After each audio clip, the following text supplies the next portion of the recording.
Good morning. I've got my server virtualization set up and running, as you can see. I don't have all of my ESXI hosts running because I don't need them all right now.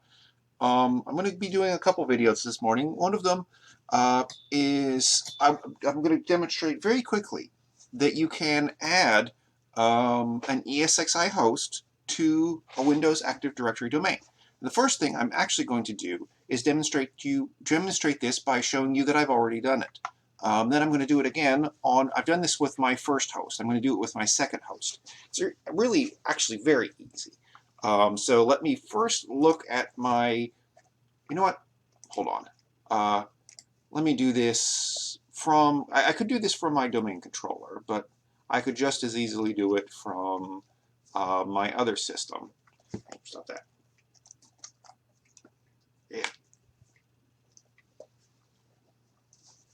Okay, so, you know what, actually go back to my, so going here to my users and computers for just a second. Now I can see in my, I don't have a lot in my computers group right yet. I have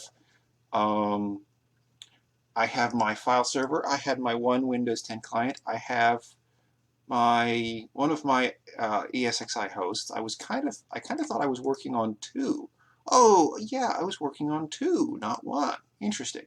Okay, so let me do one now. So obviously I've done this. Let me show you how it works.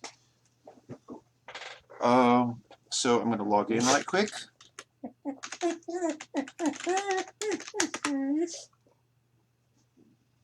So this is something you're going to do from the management section of your ESXI host.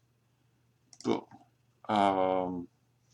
This is something you're going to do in the authentication section, logically enough. Now, one reason you might, where we're going with this, particularly with Chapter 9, talking about the virtual desktop infrastructure, various aspects of the virtual desktop infrastructure, even if you're using VMware Horizon, work with aspects of Active Directory.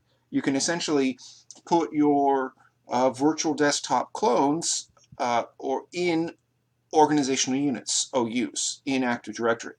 So you can manage that pool of resources on the basis of which Active Directory users need to get into it. Now, I'm not going to start logging into this host with an Active Directory account all the time.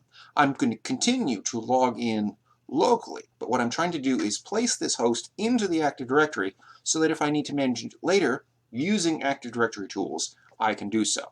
So all I'm really going to do is go to Host, Manage, Security and Users, Authentication. I'm going to click the Join Domain button. I'm going to type my domain. And I'm not going to use an authentication proxy. What I'm going to use here, what you need to use here for your username, this needs to be a domain admin account, an account of whoever it belongs to, who can add a computer to the domain. So if you've got an account that you're using for that purpose all the time, on these particular systems, I'm using the same domain account on my DC, my Win 10 client, my member server, and I'm using the same account to log these things in. And I click the Join Domain button. And it is trying several times because, well, my computer is being a little bit goofy right now. It seems to read single clicks as double clicks, so it thought I told it to do this thing twice. The reason this second attempt failed was that the first attempt was still going. So I am in the Active Directory. I am in the Cyber Penguin directory. My local machine still thinks it's local domain, but I'm also it also knows that I'm logged in as root at ESXI 67 AMP1 cyberpenguin.fbc.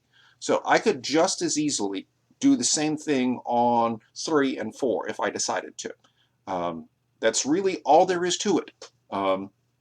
You can also actually add, in a previous video, I demonstrated adding an NFS data store, an NFS share as a data store on an ESXi client. One of the other things I'm planning to do today is to demonstrate how that would work for ESXI. Because as your storage options go, you can start by creating yourself an ESXI adapter here, because these are all IDE.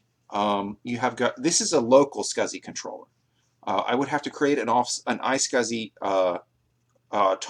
initiator for the host, and then use that as the basis on which to build the relationship between the ESXI target on my file server and the ESXI data store on my initiators.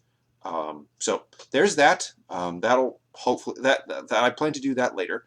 But just for now, this is how you add an ESXi host to an Active Directory domain. Thanks.